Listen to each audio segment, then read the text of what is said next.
Assalamualaikum warahmatullahi wabarakatuh.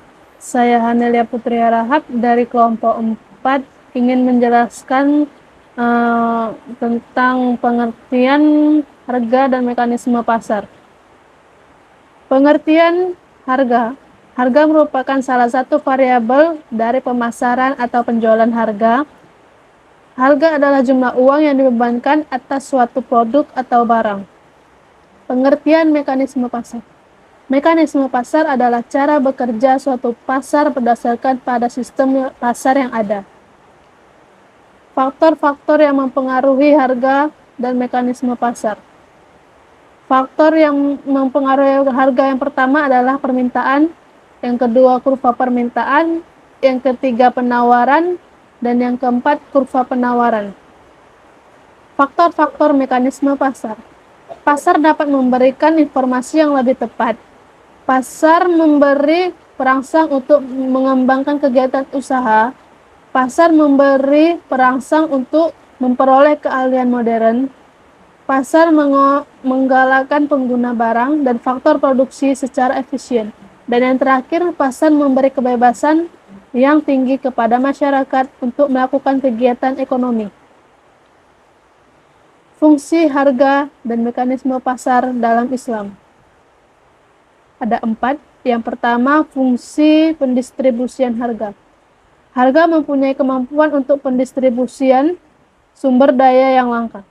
Kelangkaan sumber daya mengakibatkan harga sumber daya menjadi tinggi, sehingga hanya pelanggan yang membeli yang menunjukkan kemampuan dan kemauan.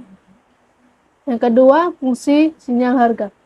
Seringkali harga penawaran bervariasi sebab volume permintaan dan penawaran pasar. Bila pasar tinggi, tetapi penawaran rendah, maka pasar secara jelas akan melihat kenaikan harganya. Yang ketiga, fungsi intensif harga.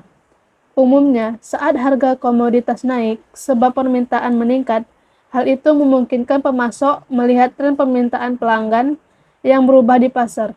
Oleh sebab itu, mereka akan memilih untuk menghasilkan penawaran tertentu sebab kemungkinan besar akan menguntungkan. Dan yang keempat, fungsi transmisi harga. Harga sendiri diketahui sebagai salah satu informasi yang harus disampaikan kepada semua pihak yang terlibat, baik pasar maupun tempat lain, yang dilakukan secara bergiliran. Hal tersebut akan memungkinkan untuk para produsen dan pelanggan untuk membuat keputusan sesuai ketentuan yang telah ada dan berlaku. Fungsi mekanisme pasar. Ada 3. Yang pertama, memberi informasi jumlah permintaan. Pasar akan memberi informasi yang akurat tentang produk yang paling dibutuhkan konsumen, sehingga produsen bisa meningkatkan kualitas barang atau jasa yang dijualnya dan mendapatkan keuntungan yang maksimal. Yang kedua, merangsang pengembangan usaha dengan keadaan pasar yang selalu berubah seperti pertambahan jumlah penduduk dan pendapatan penduduk, sehingga produsen berusaha meningkatkan sumber daya, kualitas produk maupun pelayanan untuk memenuhi kebutuhan konsumen. Dan yang ketiga, memberikan keadilan bagi produsen dan konsumen. Produsen bebas memilih jenis barang dan faktor produksi yang akan mereka gunakan. Dan konsumen pun bebas memilih barang yang ingin dikonsumsi. Keduanya bisa memperoleh kebebasan tersebut dengan harga yang pantas berdasarkan jumlah permintaan dan penawaran yang ada. Sekian, terima kasih dari saya. Assalamualaikum warahmatullahi wabarakatuh.